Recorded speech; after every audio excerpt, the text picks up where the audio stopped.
Good afternoon and welcome to the Pacific Council and today's webinar, 1 year after USAID, the future of U.S. humanitarian assistance.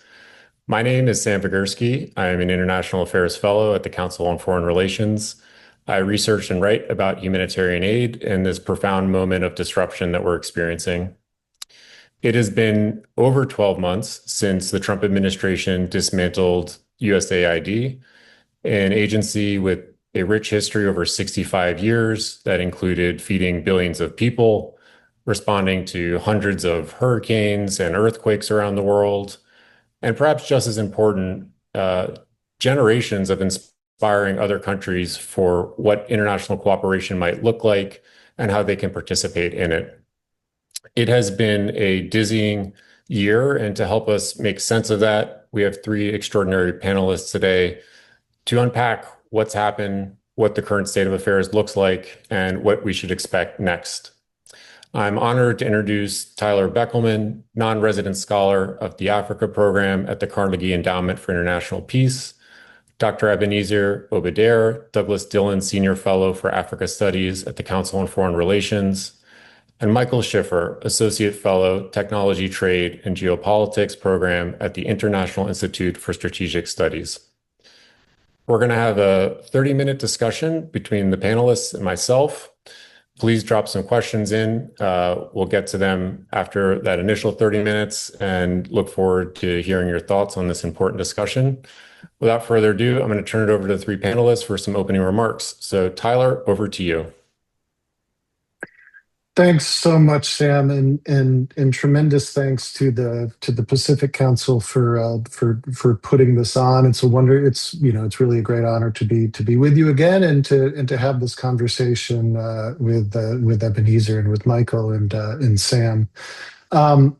First, let me just say, sort of go through a little bit of the stock taking and numbers on sort of where we stand. Not soon after the start of the Trump administration, the new leadership went forward and eliminated approximately 83% of all USAID awards, constituting approximately $13 billion right off the bat, almost overnight. Just to sort of put that in perspective and for a point of comparison, that 13 billion is about a quarter of the cost of the Iran war on the low end. And we can talk about some of those comparators maybe in a little bit.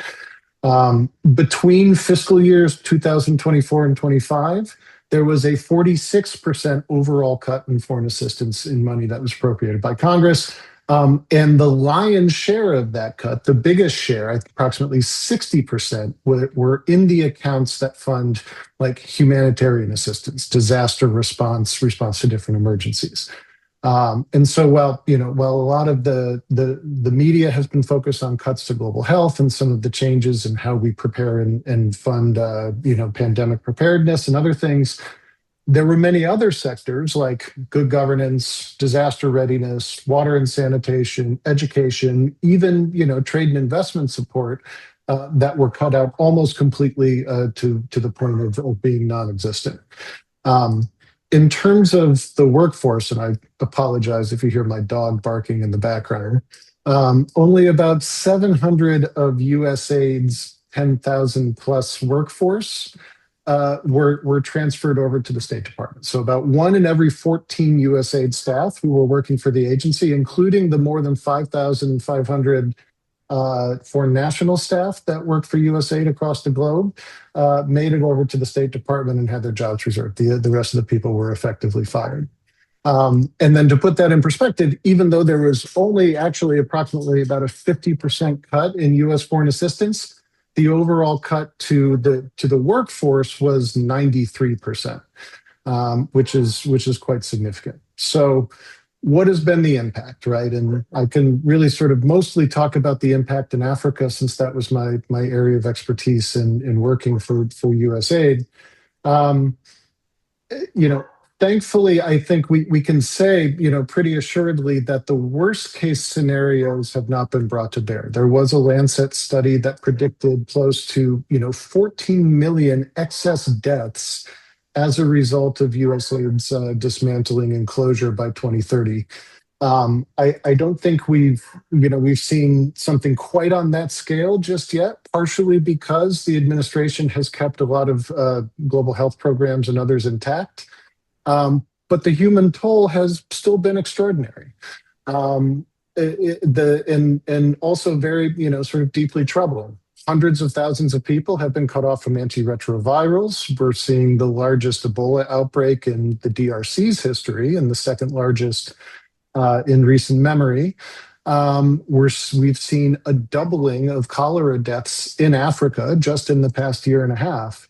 And these are impacts and these are real lives. And sadly, I feel that the impact on humanitarian operations and the global humanitarian aid architecture isn't fully written yet, right? A lot of these are lagging indicators. A lot of the humanitarian programs that did exist have triage. They were able to effectively triage in the short term. And we're really starting to see the longer term impact of massive cuts, not just from the United States, but from many other European donors as well, really starting to take an impact. And I'm happy to sort of dig into what those might look like in some specific places. Um, the last thing I'll say is that it's also fair to say that the cuts that took place didn't fully achieve their intended goals of reducing the burden on U.S. taxpayers. The cost, because of the way that Doge approached the dismantling of U.S. aid in a very sort of ham-fisted fashion, right, cost the U.S. taxpayer significant amounts of money in contract settlements and lawsuits and severance payments and lost productivity for the thousands of people who were furloughed for months.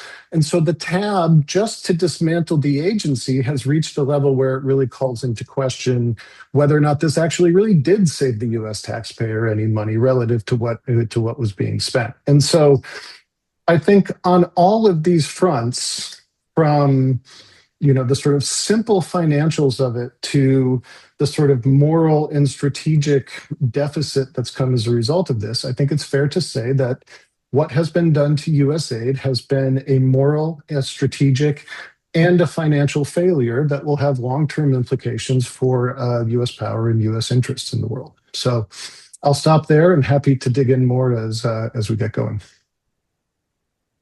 Great. I'll pass it to you, Ebenezer. Thank you, my friend. And just like Tyler, I'm really grateful to the Pacific Council for putting this together. It's been a year, right, and more. I come to this subject from a particular perspective, which is that I'm an American, of course, and I'm proud to be an American. But at the same time, I'm an African, and I've been thinking about USAID for a long time. I've written about it. I've written book chapters and journal articles. And a summary of my honest thoughts about the shortening of USAID are to be found in an article I did. As soon as that announcement was made, I did an article for Wall Street Journal, and I did another one for Foreign Policy, in which I tried to sort of take a stock of what was going on and what I thought the proper reaction should be. So part of what I did in preparation for this was to go back to what you might call the founding moment and look at the second inaugural of President Kennedy, the inaugural address of President Kennedy. This was back in 1961. I'm going to read just a paragraph from that address to us. So it says, "To those people in the huts and villages of half the globe struggling to break the bonds of mass misery, we pledge our best efforts to help them help themselves for whatever period is required, not because the communists may be doing it, communism, of course, because that was the problem back then, not because we seek their vote, but because it is right. If a free society cannot help the many who are poor, it cannot save the few who are rich." So the sentiment behind the establishment of USAID seems to be encoded in this paragraph. But what has always struck me, and something that I think might be missing, that I see missing in the conversation, is that very little line, to help them help themselves, right? To help them help themselves. Not for the United States to be a substitute for African agency, not for the United States to take over the administration of public health, of food supply, of agriculture, of maternal mortality, of every other thing under the sun in African countries, but to help nudge those people insofar as there's an understanding that they will do the heavy lifting. And I think this is something that I think I think is missing from the conversation. So for me, I'm taking for granted that USAID is gone, and I'm moving on to the what I think should be the proper question, which is not whether USAID is good or bad. It's behind us now, but what was it ever for? Right? Why do we need an agency for international development? What is supposed to do? And the related question is it about African interest or is it about American interest? Insofar as it is about African interest, it means that it's extremely important that we think about whether it is good or bad for African countries in the long run. My own honest answer, which is elaborated in the articles I mentioned in some of the other interventions I've made, is that at the end of the day, we must consider that on balance, aid as to the extent that USAID is an emblem of the entire aid industry, I don't think it's been good for Africa, right? That has nothing to do with whether I think it was done in the right manner or whether or not I agree or disagree about the short-term pain that it has caused. I completely agree with Tyler about the manner in which it was executed and the pain it has inflicted. However, I think the more important question is this, and I think there are two questions. What is it that African countries ought to be doing, right? And then the second question is this: how do we create and deepen the conditions for prosperity in Africa? If we think those two questions are extremely important, then it behoves us to then ask another question, which is, if we're in a position to bring back USAID, is it going to help us to achieve the realization of those two questions? And I think for me, that's the key thing, right? It's important not just to think about American American interest. So there's been a lot of talk about soft diplomacy, which I think is absolutely pertinent, which I think I completely support. But that in itself has to be secondary to what is it that is in the best interest of African countries. I find that this is often left unattended, sometimes by people who mean well and who are very compassionate. But I genuinely believe that after 60 years of doing this, and with the realization that in some countries, the United States has basically been funding something close to 60 to 70% of the health sector, for example, in those countries, it's about time we re-examine that model and focus on what is it about this that helps further the development interest of African countries. And I think that shortening USAID, insofar as many of us may not like the manner in which it has been done, actually gives us an opportunity to begin to ask those questions, some of which I've posed in my preliminary comments. Thank you. Well, this is going to be awfully hard to follow up on Tyler and Ebenezer, but thanks for providing me the opportunity, Sam. I guess just to maybe start, I would offer that a little more than a year on since the dismantlement of USAID, and I still remember walking out of the building on January 20th, not anticipating that it was going to be shut down. The argument isn't whether dismantling it was disruptive. I think it clearly was.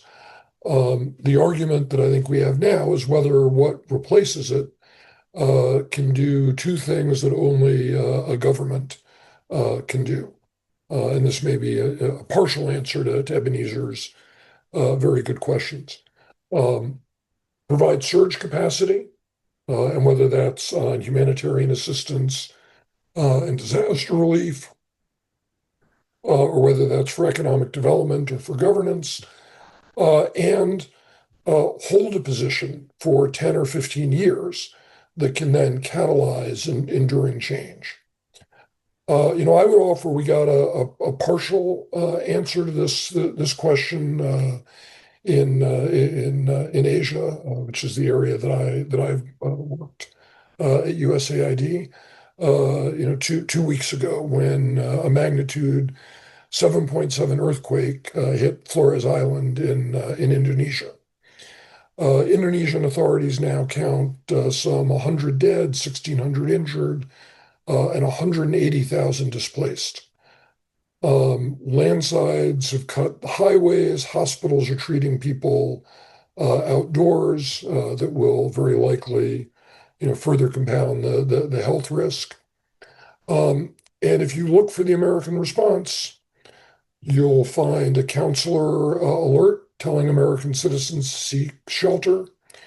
You'll find some subsequent words from the embassy offering condolences. And that's pretty much it. Contrast that with the response to the tsunami in 2004. The Bush administration put disaster teams in Aceh, in Indonesia, within days, and moved a carrier group to be able to provide further assistance offshore. Indonesian favorability towards the United States, which was absolutely in the tank following the invasions of Afghanistan and Iraq, doubled.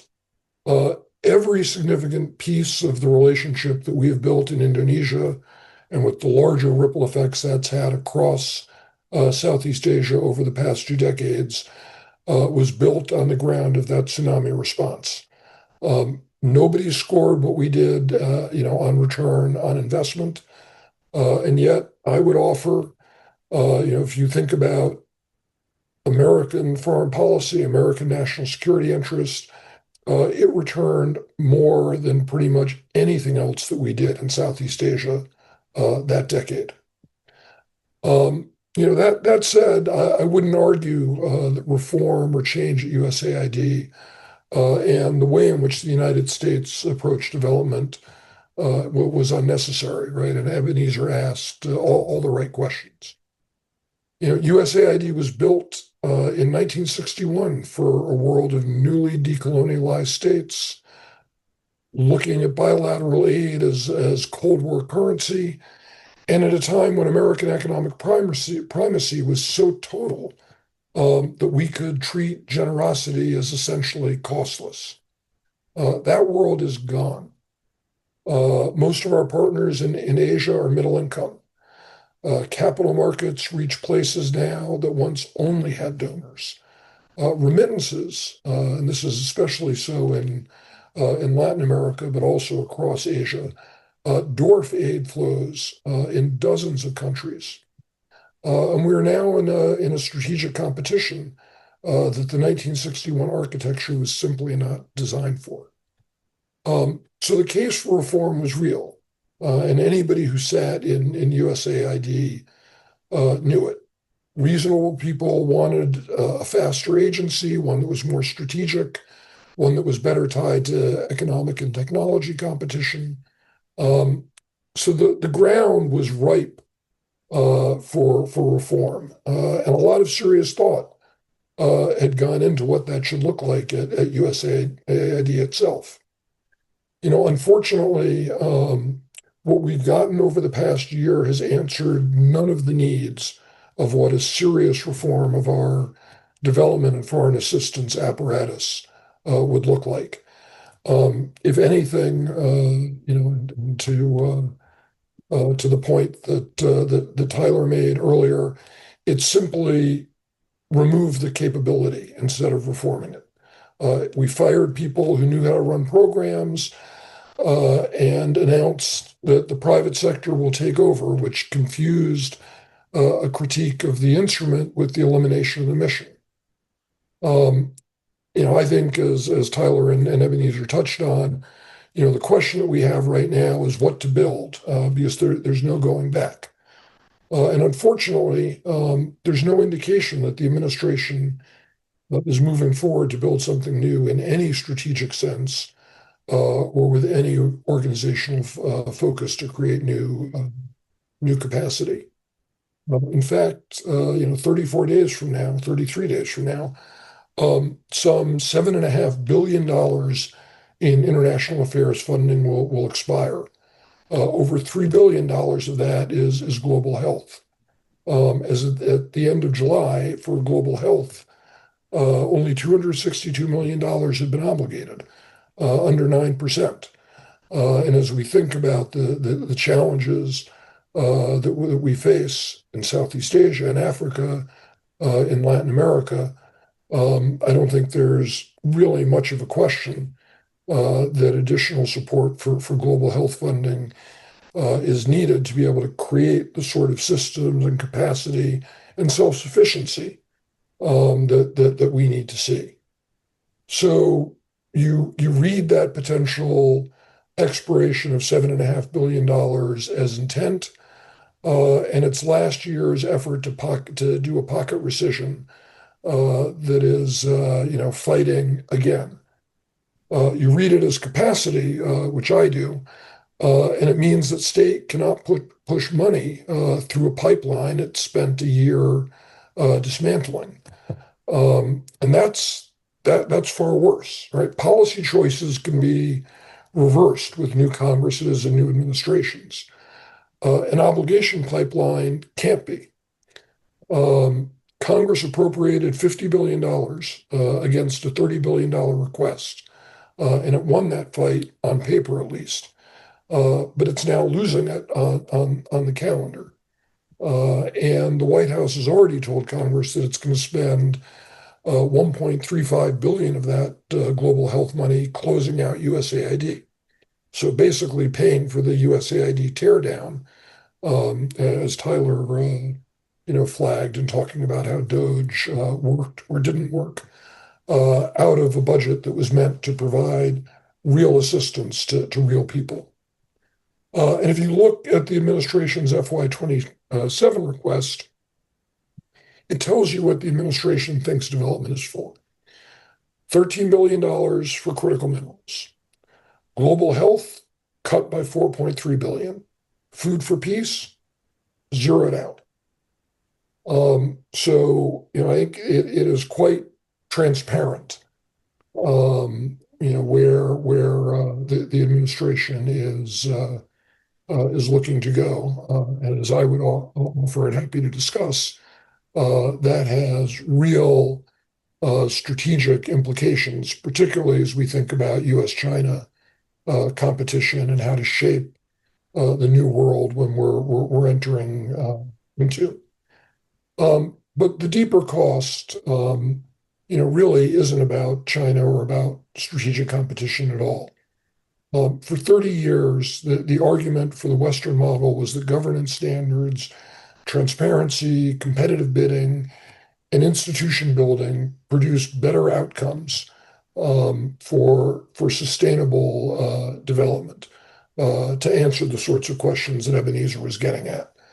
Now, the United States is practicing a model of development that is mirroring what we see from Beijing. State-centric, infrastructure-led, transactional, and extractive. Well, Michael, let me pick up there because the budget, I think, is a reflection, obviously, of the policy direction the Trump administration's traveling. They've been quite explicit about trade over aid as the development agenda they're interested in pursuing.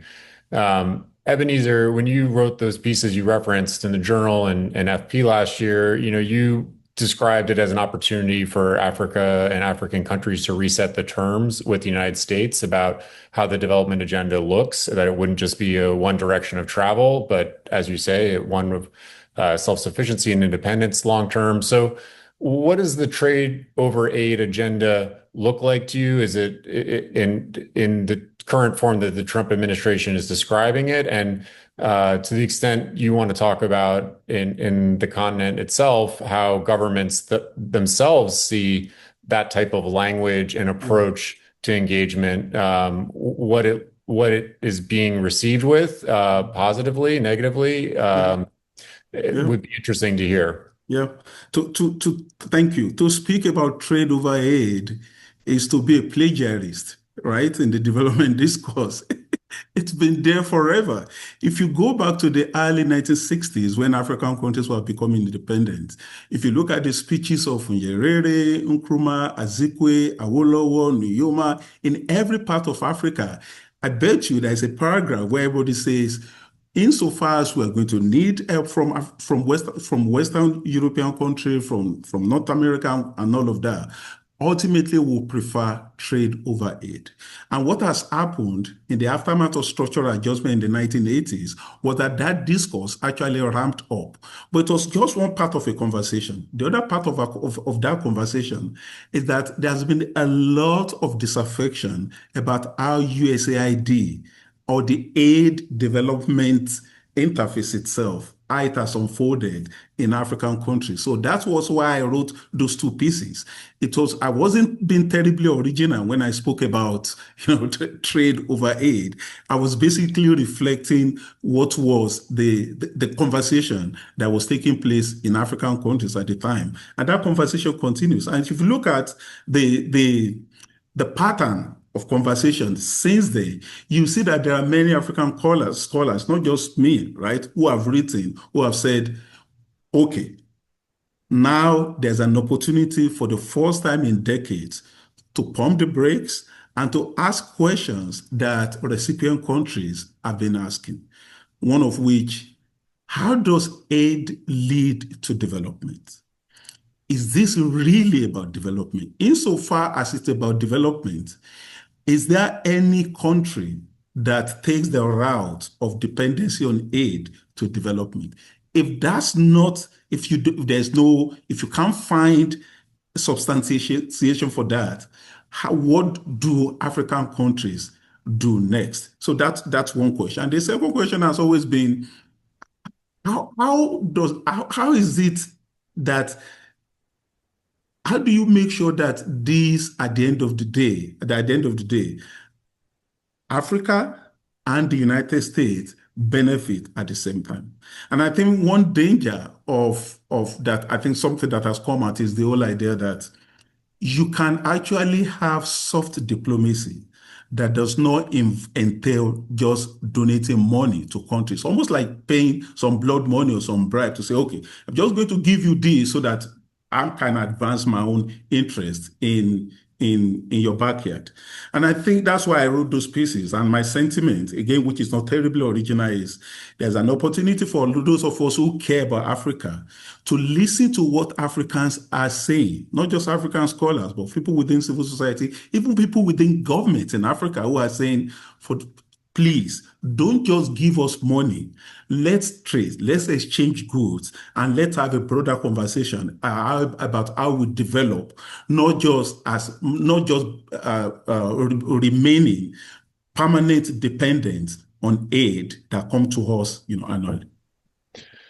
Yeah, I think what's been very tricky about some of this debate is lumping in the development programs with the acute life-saving programs, and countries that are stuck, unfortunately, in a cycle of not just dependency because there's no pathway to development, but because they're in perpetual crisis. And Michael's example of a recent earthquake and not getting that type of response speaks to that in one region of the world. But Tyler, I know, has a history in the Horn of working on food insecurity, and right now the situation in Somalia, a country the U.S. has actually blacklisted essentially from receiving any aid, along with Yemen and Afghanistan, means that there's unfolding crisis level food insecurity, tipping potentially towards famine in the coming year, with a super El Nino on the horizon, and the U.S. is nowhere to be found. So, Tyler, it'd be interesting to hear what you think is missing right now on the ground. I mean, with the U.S. stepping back, who's not getting help, and what are the consequences going to look like in the months ahead for those countries like Somalia, for example, that can't get out of a cycle of needing life-saving aid? Thanks, Sam. Maybe if I may, you'll allow me, a short diversion from that question on the trade versus aid debate as well, because I think it also sort of ties into your question and the distinction that you're making. I will say right off the bat that I think trade over aid and the way that it's been used by the Trump administration is one of the most cynical red herrings that I've seen out of this whole debate, right? For a couple of reasons. The first is that aid does, as you alluded to, Sam, does a number of things other than, promote trade or promote free enterprise. So even if you believe, like I do, that free markets and private sector growth are the most effective pathways out of poverty, trade doesn't stop famines. Trade doesn't respond to disease outbreaks. Trade doesn't deliver accessible pharmaceuticals to the most vulnerable. Trade doesn't help refugees or people in displaced camps. It doesn't help resolve conflicts. It doesn't support free media and open society and other things that, yes, it may over time because of rising incomes in countries, but those are things that aid was directly doing that are supportive of free markets and open growth that I think we can all get behind. I think even more importantly than that, the trade actions that this administration has taken towards Africa are some of the most anti-trade actions that one can think of, right? Our largest trading partners in Africa have been hit with Section 232 and Section 301 tariffs. There are now, upwards of effective tariff rates of over 30%, sometimes, even higher on our largest trading partners with the continent. The only things that aren't being tariffed from Africa at the moment are critical minerals and other things, which simply reinforces the view that the United States is only interested in Africa as a source of minerals and extractives. So I would say, all this as well, the opportunity to reform the African Growth and Opportunity Act, which has served as the bedrock sort of foundational piece of legislation, has sort of been kicked down the road to the point where the best that we can hope for now is another sort of perfunctory 2-year extension of that trade preference program. All of that is relatively meaningless when you layer on top all of the other trade actions that the administration has directed, not just towards Africa, but towards many other parts of the world. So it's fine to say trade, not aid, and that we're in favor of private sector and open markets and things, but the actions that this administration has taken have been directly inimical to that. Now, on the humanitarian side, this is an area where I have a lot of experience. I began my career with USAID, overseeing food aid programs in Darfur during the genocide there in 2003 and 2004. I served as the USAID Somalia director from 2014 to 18, where we successfully, mobilized a response to help prevent a famine. And I chaired the USAID team that was overseeing the sort of wider response to sort of widespread food insecurity in the Horn of Africa in 2022. I will say, and I am very proud to say, that because of U.S. leadership, hundreds of thousands, if not millions of people are alive because of those efforts, right? We know what famine looks like in that part of the world. The last major famine to happen anywhere was in Somalia in 2011, where 250,000 people lost their lives. Half of them were children. We know what this looks like. We've seen these recurrent cycles of drought and conflict directly impact people's lives, and we know how to mount an effective humanitarian response. Doing that, helping save those lives, again, may shield political elites or other leaders from some form of accountability in the long run, but at the same time, I would happily trade that for the lives that were saved and the moral imperative that we had in doing so.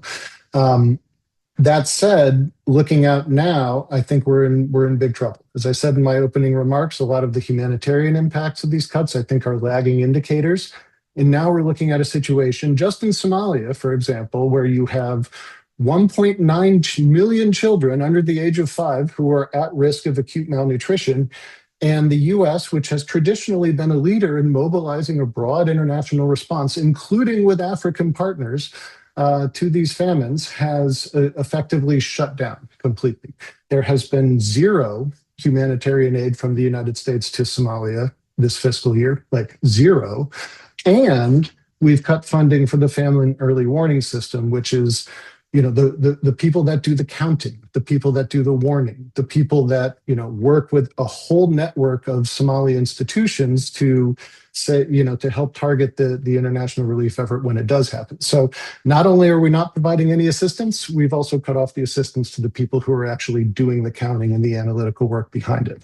So this is a terrible situation in my mind. And the only conclusion I can draw from that is that this is a form of collective punishment because the administration doesn't like Somalia and Somalis, which obviously has terrible implications for our moral standing in the world and sort of where we sit. So that's just one example, but I think there are a number of other cases like this that deserve to be mentioned.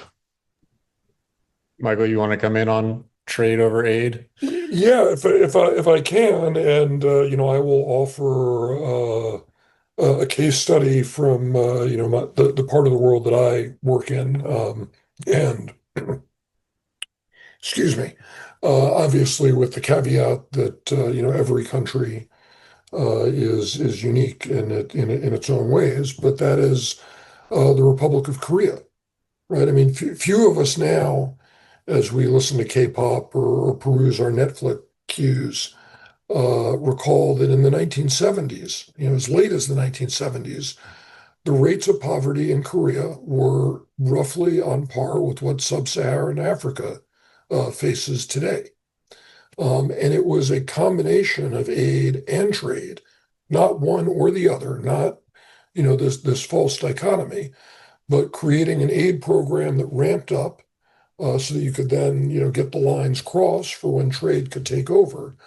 And it was, done during a time when there was a military government in power in Seoul. And so all of the governance, and democracy building, free press, anti-corruption, transparency, civil society programming was, central to what USAID was absolutely core to making that development model work, and to getting us to a place where now Korea is not a net aid recipient, but a net aid donor.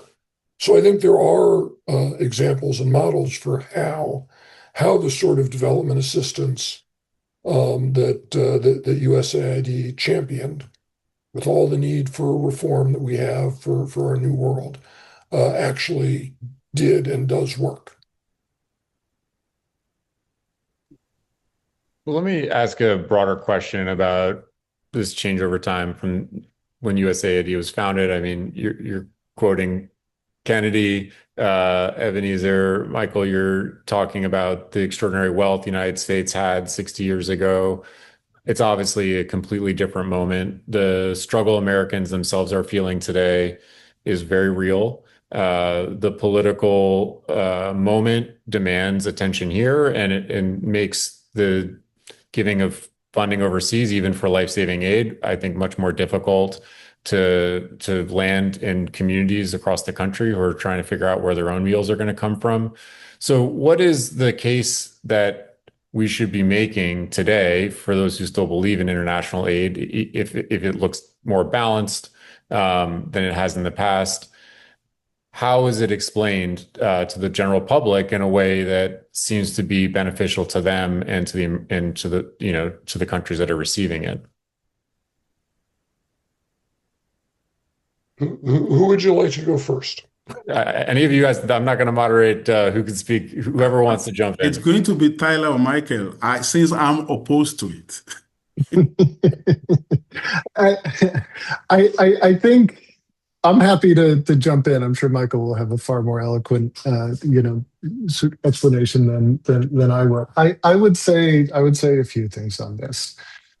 First, there's been there's a good foreign policy piece out now by a colleague of mine at the Carnegie Endowment named Rachel George about, sort of debunking the myth that the American public doesn't support foreign aid. I think part of it depends on how you talk about it and how you talk about what it does. While, you ask people whether the US should be supplying foreign aid, a lot of people will say no.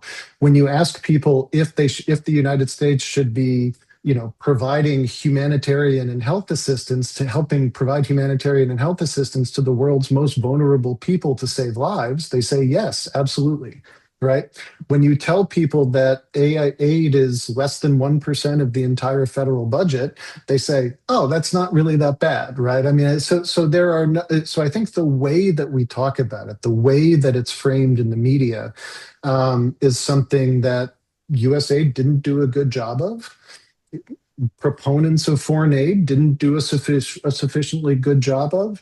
And unlike when USAID was created, with broad bipartisan support, right, by President Kennedy, right, really explaining in sort of more emotive terms and sort of real terms the good that's done by people's taxpayer dollars, right? People want to hear that and they want to understand that. And I think when you think about it and explain it in those terms, there's much broader, public support for the types of things that USAID did, and some of the programs that remain than they do.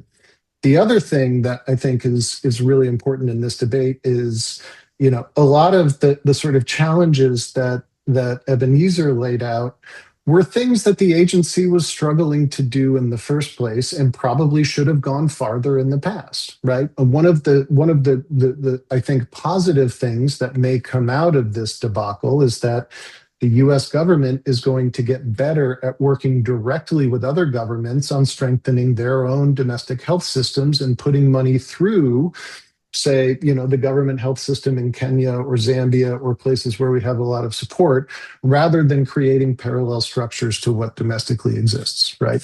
And that's something that was always a big debate within USAID. It was an area where we had, lobbied Congress for greater authorities to be able to do more of. And that's what real partnership looks like when we're working directly hand in hand with the people that we're trying to support to build their capacity and to work, more effectively out of a job. So if through this process, we can tell a better story about how this work is helping people stand on their own, I think, and we sort of meet that challenge to, what Ebenezer is talking about, how we're helping people transition from aid recipients to trade partners and actually creating, with a realistic strategy, the opportunities to do that, and why that serves American interests, why that serves American national security interests, American commercial interests, and everything else, then I think we have a much better, story to tell. But talking about those two things in different ways and improving the ways that we communicate, as well as the reforms that actually, achieve those things, I think is the only way forward. Yeah, I mean, let me just add a couple of points to build on what Tyler offered.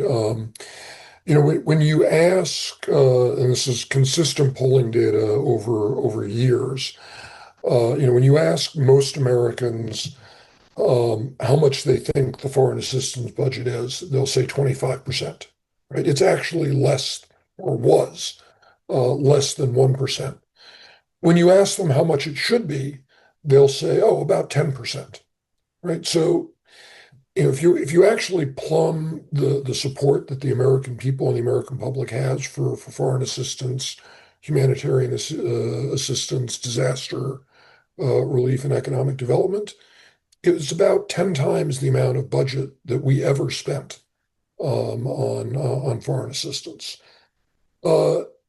The second point, I will add is maybe to share one of my pet peeves, which is I think that for foreign assistance, development assistance, humanitarian assistance and disaster relief, the term soft power was one of the worst things ever to come down the pike, because it created the impression that the exercise of all of these elements of our foreign policy and national security toolkit wasn't real power, wasn't really in America's interests. And frankly, I think we should be upfront. And Ebenezer has touched on this, that like we may be doing things that are beneficial for development partners. We should be doing things that are beneficial for development partners and consistent with their goals. But we're also doing it because it's in our interests. It's creating a world that is consonant with American values, that is consonant with American economic growth and prosperity, and consonant with our security. And we should be able to be honest about that. And I think that having that conversation with the American people and having that conversation with our development partners is essential if we're going to be able to rebuild a better capacity that is fit for purpose for the world that we now have. If I may add a Sorry, Sam. sentence, if I may Not add a to sentence to prolong that. this. Oh, please go sorry. ahead, Do you want Ebenezer. to go, Tyler? No. Go ahead. I've got Oh. one short addendum on this topic Yeah, before. just a sentence. I think it's an important question. It's an important conversation to have, and I think Americans deserve to know what the United States is not just is doing in those countries, but how much is being spent. And it's extremely important. But to my mind, and given where I'm coming from, is subordinate to the larger question of, is it in the best interest of Africa? It's not just whether Americans support it. Ultimately, is it in the best interest of African countries? And you can't ask that question without asking another question, which is, what is the whole point of aid, right? If we want African countries to be ebullient, to be economically strong, to be democratic, to be prosperous, for Nigeria, for instance, to be like South Korea, how do you get there? And is it possible that aid is an impediment to that? So for me, the conversation absolutely important, because that's what happens in free societies. The people deserve to know what is being done with their money. But in the context of aid to Africa, I think it's subsidiary, it's subordinate to the question of whether it's in the long-term interest of African countries themselves. Let me ask a quick follow-up, Ebenezer, that because Nigeria to me is a good split screen for this conversation between a state that has enormous wealth, obviously, and then a pocket or two of the country in the Northeast and North that is facing famine conditions, an insurgency that the state has no control over.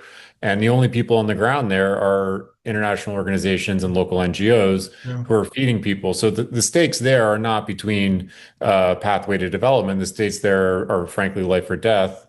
So what's the answer in that situation, that the U.S. should not be putting any money towards that and just let it unfold as it should, and eventually the state will take responsibility? Or is there an imperative for the U.S.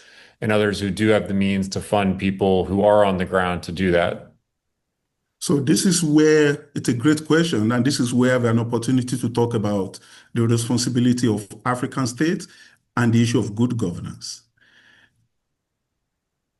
Nigeria is a very rich country that is poorly governed and that spends recklessly. There is no reason that Nigeria cannot mobilize and deploy resources effectively to take care of its own health sector and to overhaul its own infrastructure. The fact that it has not done that is a scandal. One thing that the United States can do is to put pressure on the Nigerian state, on Nigerian leaders. And you don't do that if you don't emphasize the rule of law, good governance, elections, free and fair. One thing that, regrettably to me, this administration is saying that it's no longer interested in. So I care about what the situation you are describing in the northern part of the country, in Somalia, in other part of Africa. But African countries cannot continue to expect outsiders to care more about their citizens than themselves. They are not children. It's the responsibility. If the United States has, if the most important thing the US ought to do is to hold the feet of the elite in those societies to the fire, and to say, this is your responsibility. We've been giving you money. So take a look. The day after President Trump announced the dismantling of USAID, the Nigerian government released hundreds of millions of naira, the local currency, for USAID and HIV treatment. Hundreds of millions. And then everybody in the media was asking, wait, you had this money? What were you doing with it?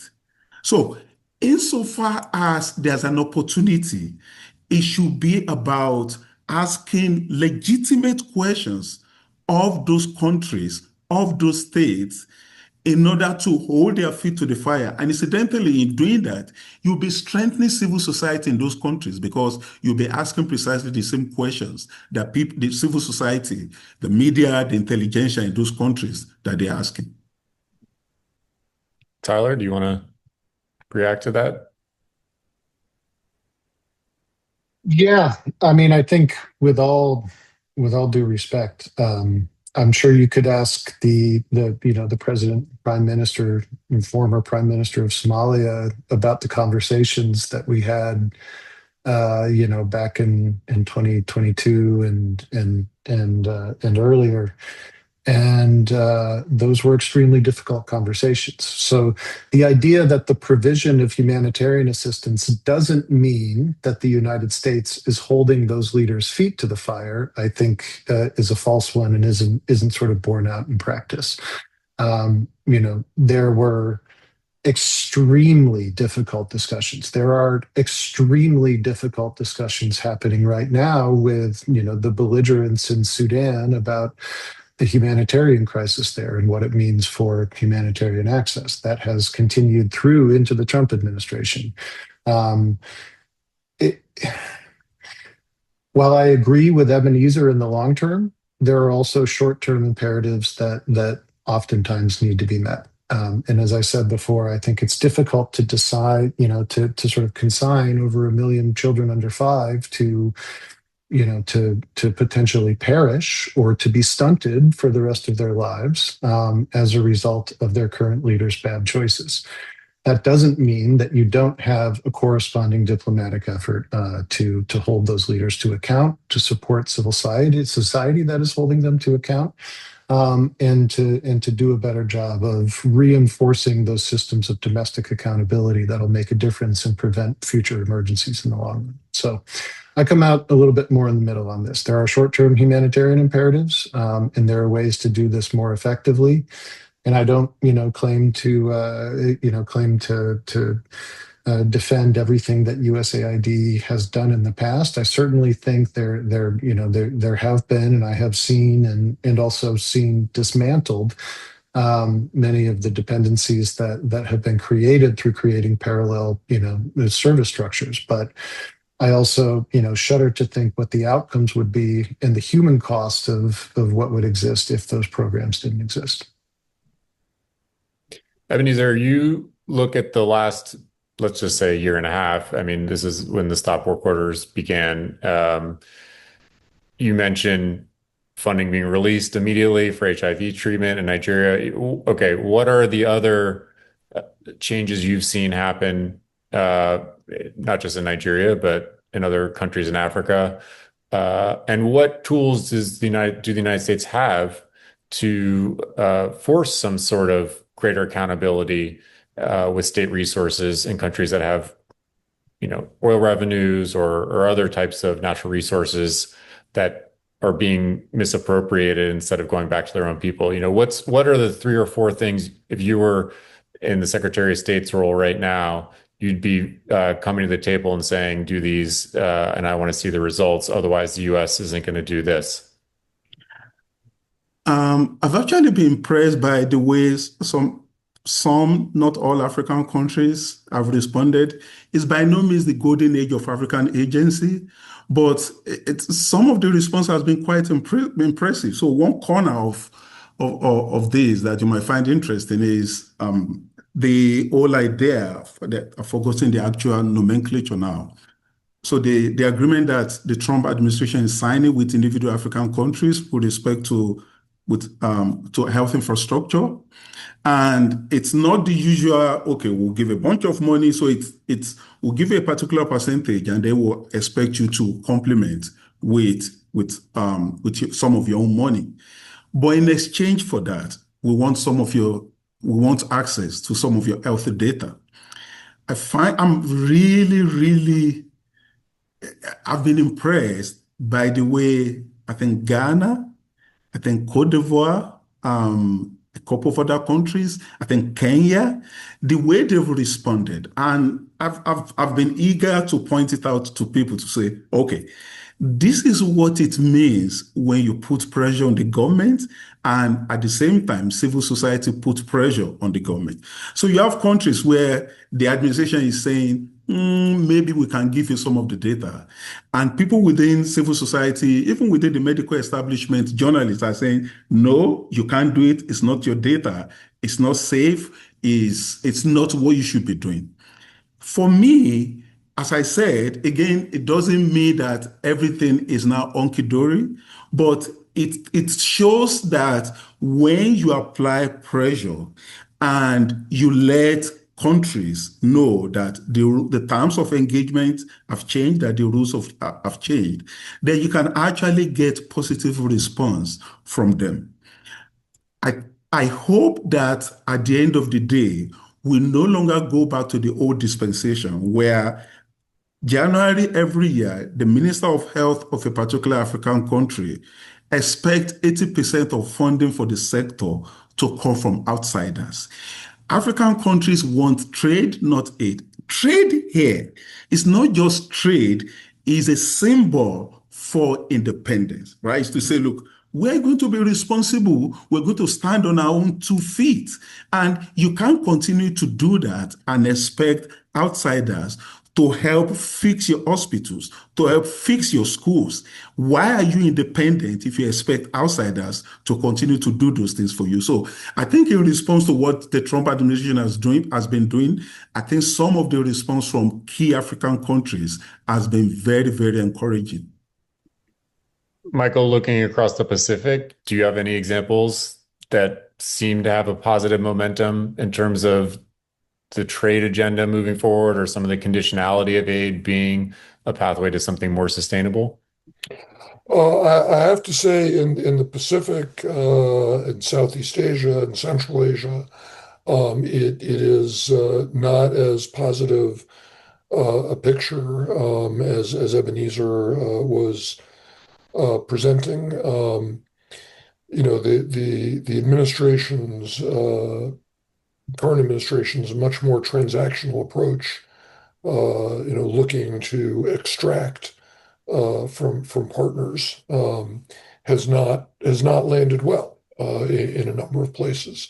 Now, part of the dynamic may be that in the Asia Pacific region, there are other options, and so the partners have the opportunity to turn down the U.S. offer and go to Beijing, and so they're able to trade that a little more effectively in ways that may not be as readily available in sub-Saharan Africa and Latin America, but by and large, in the countries that I used to work, the response to the past year has been a lot of anxiety and a lot of concern, and frankly, very very much to Ebenezer's point about pressure,